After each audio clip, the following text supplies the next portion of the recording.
So let's say you were gathering data.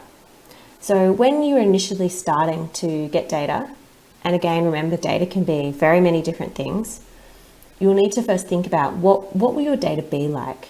So what does it describe? What type it is? Is it describing, for example, what's in a city? Or is it describing a certain aspect, such as the movement of people in the city? Will it be written? Will it be numerical? Things like this, because this really dictates how you handle it and how you collect it. So the next one is, how is the data collected and generated? Are you looking in different journal papers? Are you looking in reports or government studies? Are you going out there and taking measurements yourself? Are you using a model? So there's a whole range of different ways the data is physically collected. The next one is, how much of it is there? So is it just a few data points? Is it a small paragraph? Or is it a massive database that will take up heaps of room on your computer? Maybe it's difficult to back up. Maybe you can't email it because it's so big. So these will all have different implications as to how you store and how you manage your data. And then finally, how will it be saved? Are you going to have hard copies? If you were doing surveys, for example, are you going to have hard copy surveys? Will you scan these in? Will you have it saved on your computer? Will you back it up? What different file formats will you use? Will it be something very accessible? Or maybe you're using a program and they have their own file formats. Will that program be around for a long time? If in 5 years, will you still be able to access that program? Or will it have changed, or will the files now be outdated? Maybe there's a different way that you can store the data to make sure that it's still accessible in 5, 10, 20 years. So data is only really useful if it has meaning and context.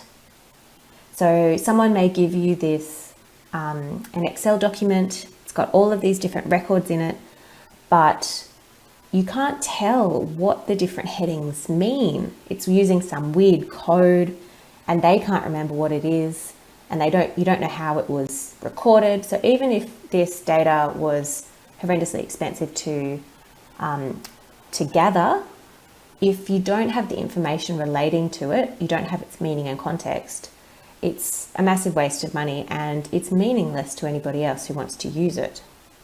Or even you, if you've forgotten the meaning and context because you haven't reported it appropriately. So when you're thinking about documentation of your data, you should really consider the following questions.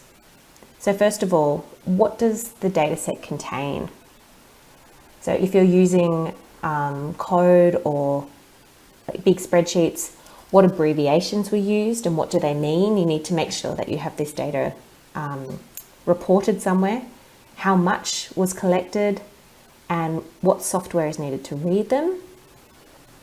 Also, we need information as to how was the data set collected. So who collected it? On which dates were they collected? Where was it collected? So this information is really important, especially if you're writing up a journal paper or even a report. You need to be very clear with this, because if somebody were to want to repeat your experiment or to use your data, they need to know these particulars. And then finally, we also need to know and report how was your data processed. For example, if you've got a sensor that's taking measurements every millisecond and you're averaging that to what happens in a second, you need to have that reported and you need to have the original data set saved somewhere. As well, if you're doing a statistical analysis or you're doing some noise removal, you need to be very clear with what you've done. If you're doing a literature review and you're getting some data from the literature, maybe something to do with the removals of a certain chemical from a wastewater treatment system. If you're only reporting the high values for those removals rather than the average or the lower, you need to again be clear that this is what you've done with your data. And this is what you're processing and this is what you're reporting.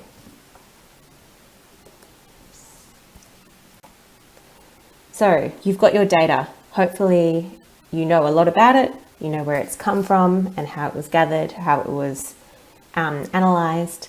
So how do you organise it? I'm sure we've all had the situation where you've been looking back through maybe an assignment or a report that you've been writing and you're like, oh gosh, which is my final?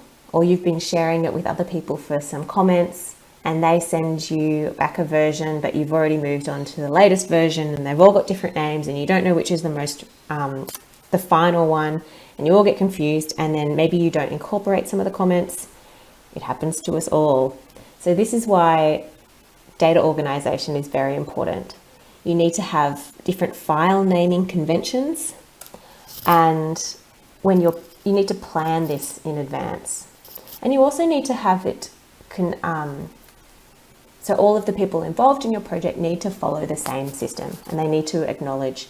So really, when you're initially starting a research project, you should really talk about how are we going to name our different files, how are we going to organize them, are they going to be shared in a central repository, or are you going to have different versions? How do you cope with different version and version control? So some things that you should probably think about is you need to create a meaningful system, but also it needs to be brief because there are limits on how long a title can be for a lot of different programs. So some things that you should keep in mind are balance the amount of elements in the name. So you don't want to make it too few because then you can't make it specific enough. But if you have too many, you might really hinder the understandability. You also need to be careful about using meaningful abbreviations. So it makes sense that if somebody else came in, maybe only use a few of the different elements, such as use the underscore and hyphen, but don't use some of the other special characters such as the @ or star or percentage, because they're not recognized by a lot of different programs. And if you try and open them in some, then it'll come up with errors and that will be particularly problematic. When you're having dates, think about ordering it based on year, month, day, because then that'll have it ordered nicely when you are sorting them according to title. If you need to be more specific, you can even go so far as hours, minutes, and seconds, but I don't think that's really needed for us as engineers, or for this course. And if you're doing version control, think about using the capital letter V followed by a minimum of 2 digits. So 06, 01, 12, and if you need, you can extend it for more minor changes. So for example, V06/02, and make sure that you have the leading zeros if you are using numbers below 10, as this will make, again, the sorting. So there's a lot of pretty simple little aspects that you could use to make it a lot more readable, and you'll thank yourself later if you do this at the start of a project. Another thing that you should think about is version control. So it's pretty amazing that we have the technology to work on different versions and have shared documents, and this is quite a nice way to ensure version control, so you can have everybody working on the same version, so you don't need to combine different files now, which can be difficult. However, you need to make sure that you don't have the case of somebody accidentally coming in and deleting something. So you need to make sure that you have clear guidelines as to how you monitor collaboration, and also maybe you could save this, or maybe you could make sure that you could go back and have a look at previous versions at previous times to make sure that you're not accidentally losing content.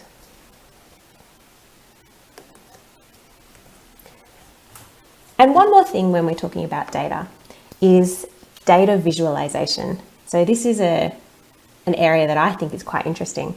So not only being able to gather and therefore analyze is important, but you also need to communicate your data. So data visualization